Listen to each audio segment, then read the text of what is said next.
Hi, you're watching The Frigate, and this is another episode of Frigate News.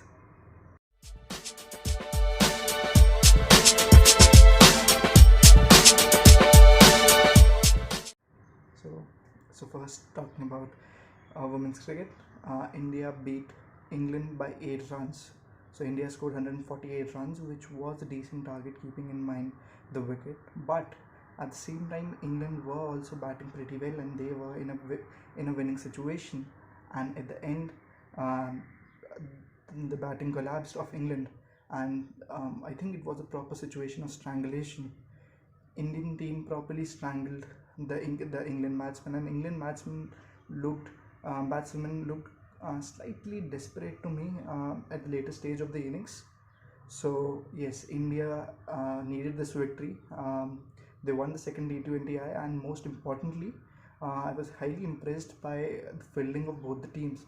Yes, whenever we talk about fielding, it is usually in case of men's cricket, but recently we are seeing that um, the level of fielding has highly increased in women's cricket too. So kudos to the fielding coaches of the women's team. Aspect of this game was Harmanpreet's return. She was under a lot of pressure from the past few time, and I think this was an important innings for her. It helped her to release the pressure which was building around her. So it was an important victory to India, and let's see what happens in the upcoming T20. Looking now, coming to men's cricket, West Indies beat Australia in the second T20I as well.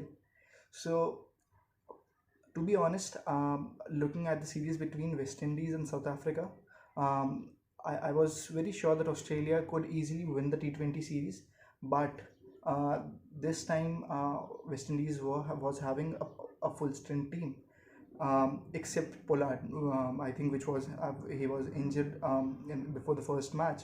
So even when Pollard is not playing, there were prominent players which were returning to the side. Andre Russell was back, Dwayne Bravo was back, Pooran was named as captain. But I was highly impressed by the bowling of West Indies team in both the matches.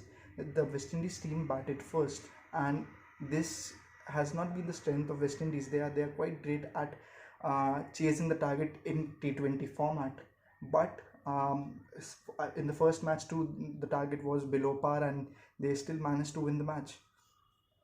Now looking at this particular game, the second T20I, yes, the target they scored was exceptionally well. I think Hetmyer had played an important role in the West Indies T20 cricket since the time he has played the IPL. But the bowling as well, the bowling department has quite young players too in the first match as well, and in the second too. The spin bowler Walsh played exceptionally well there, but I was highly impressed by Bravo. Bravo was looking in a faded form from past 1 or 2 year if we talk about his bowling, but he has returned quite strongly in the format, especially in the series. And even with the batting, I still remember in this match, they were in a tricky situations early on, but he managed to build the innings quite perfectly. Bravo, the old horse, played exceptionally well there, but I was highly impressed by his mindset towards the game. He knew that after him there is Andre Russell, Fabian Allen is there, Hetmyer is playing along with him. He had to stay there. He don't need to score runs at a quick pace. He was there to build the innings, and he exactly did that and ended up winning the match for West Indies. If we look at Australia, Australia is not playing the full strength team, but the team which is playing in the series is quite good. If we talk about Philippi, an exceptional talent in the domestic circuit of Australia as well as in Big Bash, but I've never seen him perform in the international circuit. I don't know what the reason is. I think he looks in pressure to me in both the innings. Looking at his dismissal, I don't think he was looking confident to me. No doubt he's a terrific talent. I've seen him in Big Bash. He's quite aggressive player, but In both the matches, he's looking slightly underconfident to me and looking in pressure. Now coming to England men's cricket, so England beat Pakistan. So if I go in past slightly, so England is playing their second 11. The first 11 is in isolation because of the COVID, but even when the second 11 of England is as strong that they have completely wrecked Pakistan team in both both the ODIs, and they have won series as well. um, no one expected them to win. We knew that it will be a difficult task to beat England, whatever their second 11 is there. That's not the point, but to be beaten in such a way is a issue of concern for Pakistan. Pakistan batting has been an issue from past in the past as well, and in both the matches, I think in the second match as well, the target was not that enough. I think 247 was a below target, whatever the situation is, and they ended up losing by I think 40-45 runs, and that's a decent amount of runs, keeping in mind the target. If the target should have could have 340-350, and then they would have lose by 40 runs, then it's okay, that yes, they scored pretty well. But looking at the target and then looking at the difference of runs, I think Pakistan batting has to work a lot. Another big news is that Manu Sahane, the former CEO, has been removed from the ICC board as a CEO, and Geoff Allardyce remains as the current CEO.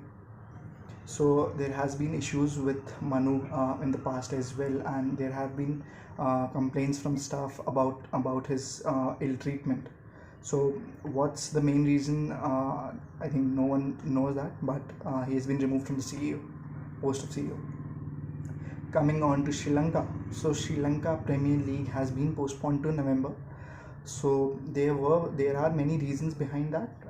Most important reason is that 3 or 5 franchisees are disqualified from the league for various reasons, and other reasons comprises of COVID and lack of availability of foreign players.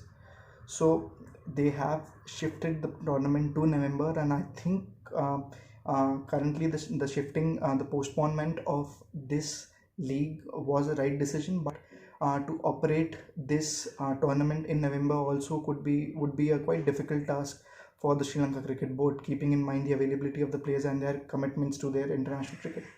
A star Bangladesh batsman Mehmed Ullah retires from the Test format.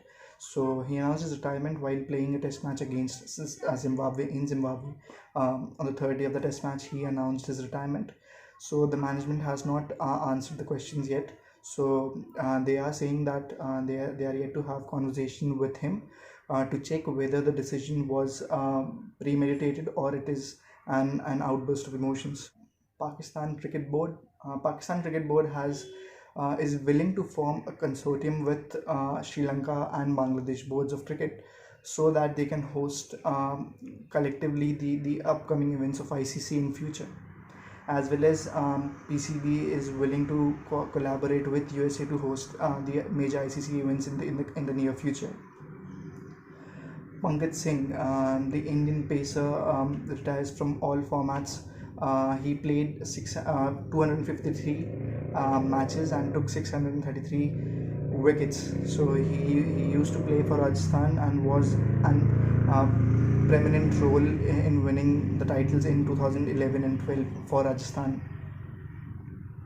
Elsie Perry, the star Australian women player, pulls out from the inaugural edition of the 100. So the 100 is a franchisee format. Is a format in which each team will play 100 balls. So it was used to going to happen in England, but yes, it was shifted to 2021 because of COVID. So Elsie Perry is the recent player who has pulled out from this tournament because of personal issues. ODI series between Sri Lanka and India is being postponed to 18 July. The reason behind that is that the batting coach and the video analyst of Sri Lanka has been tested positive. So yes, the series will be going to start from 18th of July. Shuman Gill has returned to India from England because of his injury, but now the major issue is who will open the innings. So Mayank Agarwal is the key prospect, and I think the most chances of him to open the innings because there is Abhimanyu there who has not played a single match, and he does not have any experience. So I think Mayank will be the first choice to open the innings, and the management has stated clearly that they are not looking KL Rahul to open the innings. So yes, fifth edition of TNPL is set to start from 19th of July. So the government has authorized the TNPL to start. There has been a major upgrade in the COVID protocols. So there will be no crowd, and I think the media coverage will also be very minimal. So yes, it is going to start from 19th of July. TNPL, the Tamil Nadu Premier League.